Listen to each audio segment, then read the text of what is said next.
Hi, I'm Dan Held, and this is a reading of my article, Quantum Narratives. The crypto narrative wave function is collapsing.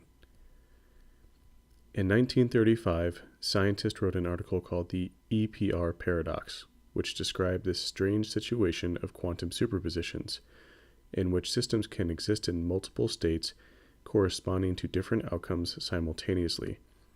In effect, the paper argued that there wasn't only one, but in fact multiple true realities.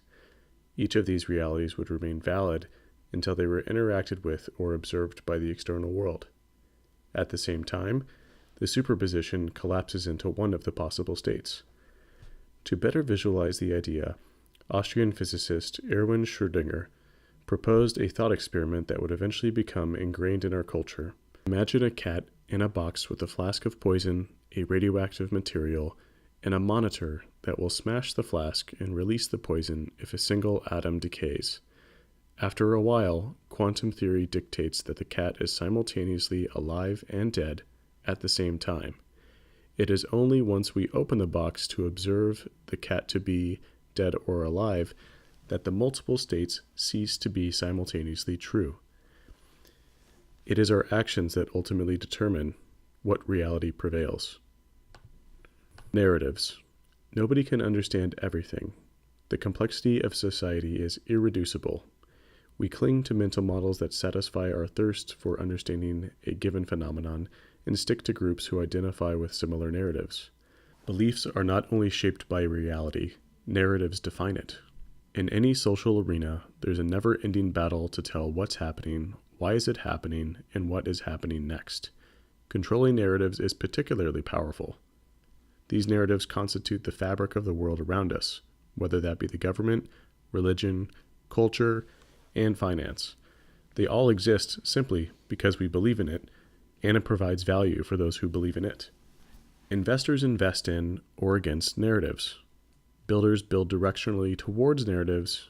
Commenters race to associate themselves with the dominant narratives, or, alternatively, to be the contrarian positioning against the conventional wisdom. Market narratives are marketing. The incentives to push a narrative can be financial, like an investor sharing a view of the world that would only just so happen to benefit them if more people were to agree with them and invest accordingly. In this way, narratives are attempts at a self-fulfilling prophecy. Incentives can even be simpler, however, such as the desire for status and community relevance. The fact that narratives are marketing isn't a bad or good thing. Indeed, there is value in emerging industry enabling a space where people can discuss narratives they see trending. This is especially true in the crypto space, in which context from investors and builders today have an outsized influence on market sentiment relative to neutral third-party research firms or data-driven journalism. Again, this isn't in and of itself a problem. It is a good thing to get live insight into how operators see things. Moreover, the independent, data-driven research side of the market is quickly catching up and is accelerating the critical analysis of these narratives. The Cambrian explosion of crypto narratives. During the Cambrian explosion more than 500 million years ago, the variety of life on Earth burgeoned dramatically. While most species that came about eventually went extinct in a series of mass extinction events, we still have a relatively short period of prolific experimentation to thank for the variety of life that we have around us. In other words, the truly bizarre nature of creatures that roamed the planet were then side effects of nature showing off its capacity for varied expression of life forms, before settling upon what seems to be a more sensible pattern. In an analogous vein, the dot-com bubble was an extinction event that wiped out exuberant companies, but fundamentally sound ideas survived, a large variety of which can be found today, like Amazon. In the crypto world, we have Whopper coins, Putin coins, Bitcoin Cash, BitConnect, and a string of other tokens and cryptocurrencies that were created during the ICO boom. In the long run, many shall die out, much like the numerous species that kicked the bucket at the end of the Cambrian explosion. Only the fittest shall survive. Quote from Tony Sheng. Jostling for narratives can be seen as an evolutionary battle to compose the doctrines most likely to attract the next wave of adherents. Coin prices amplify this mess. Market cycles, especially up cycles, appear to be winning narratives, leading to sudden increases in evangelism and waves of new adherents. And when the market swings the other way, a new narrative gains steam and steals adherents. End quote. Which crypto narratives are gaining tomorrow? How will that change in the next month, or year, or 10 years? What are the prospective catalysts that could change the dominant narratives of today? And how does this differ globally? Bitcoin and Ethereum, the two most popular cryptocurrencies, have had many narratives fade in and out of popularity over the years. Before you read further, I must note an important differentiation. Bitcoin's narrative of Gold 2.0 has been present since day one. It has protocol market fit, has held off competing narratives, and has delivered on and largely remains the dominant narrative today. There is persistence of the original intent. However, the Ethereum community has endorsed radical changes and pivots, trying to find protocol market fit or narrative fit, even so far as to claim a store of value narrative. The Ethereum leadership team is more willing to embrace alterations of the core objective of their protocol and search for protocol market fit, such as World Computer, dApps, crowdfunding, non-fungibles, open finance, and radical markets. Only the most anti-fragile narratives will survive. When something is anti-fragile, it gains strength as a result of volatility, stressors, or shocks. This term was originally coined by Nassim Taleb. Quote from Jimmy's song, "Every criticism Bitcoin survives makes it stronger." End quote.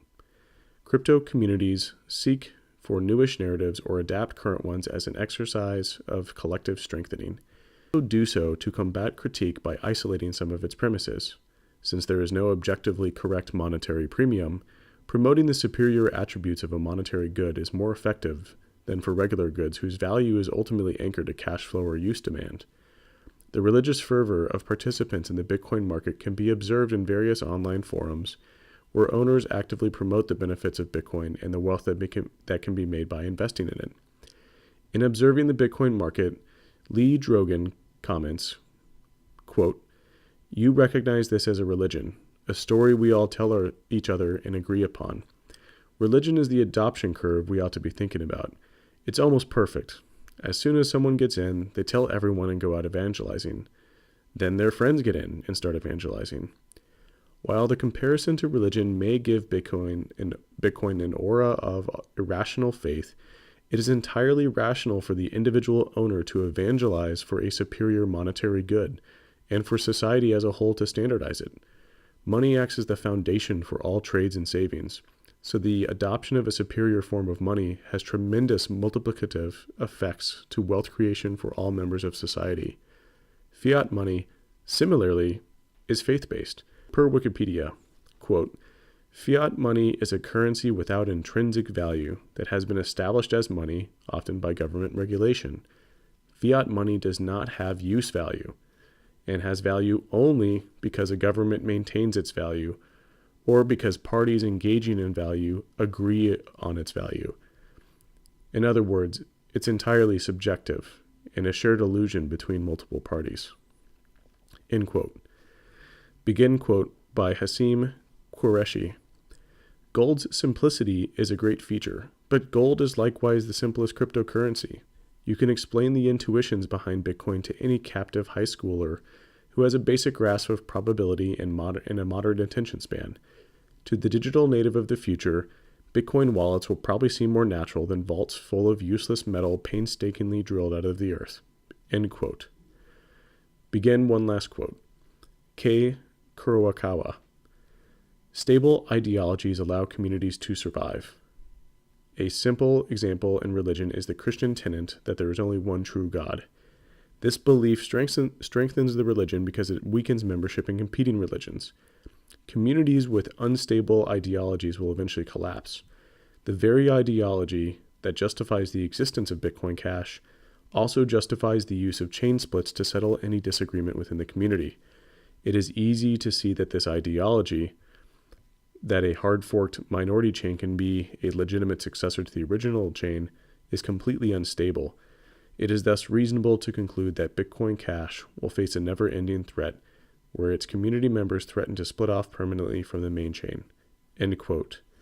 This was 4 months before the Bitcoin Cash, Bitcoin's Satoshi's Vision hard fork. This was all prophetic. Due to the fragmented ideology, Bitcoin Cash ultimately split into two chains late last year, and the price collapsed. Wave function collapse. In quantum mechanics, a wave function collapse occurs when the superposition of several states appear to reduce to a single state due to the interaction with the external world. This is called an observation. Narratives can persist in multiple states for quite some time, until the moment it comes under critical observation. The narrative wave function collapses only when we believe everyone else believes the critical observation, also called common knowledge. That's what changes behavior. And when that transition to common knowledge happens, behavior changes fast. The classic example of this is the fable of the emperor's new clothes. Two weavers promise an emperor a new suit of clothes that they say is invisible to those who are unfit for their positions, stupid, or incompetent, while in reality, they make no clothes at all, making everyone believe the clothes are invisible to them. When the emperor parades around his subjects in his new clothes, no one dares to say that they do not see any suit of clothes on him for fear that they will be seen as stupid. The only thing that changes this behavior is when the little girl announces the emperor's nudity loud enough so the entire crowd believes that everyone else in the crowd heard the news. That's when behavior changes. There's a lot of ubiquitous private information about powerful ideas trapped in the crowd today, waiting for someone to release it as common knowledge. This section was largely influenced by Ben Hunt's article on common knowledge. What we are observing now in the crypto bear market is the collapse of the narrative wave function from critical observations making knowledge common, which is ultimately manifested via price. Some narratives are unraveling. Narratives that conflict will reconcile. For example, the utility theory of money versus store of value theory of money. Which ones will remain? Which ones will survive? As we've seen in previous crypto market cycles, only the anti-fragile will endure.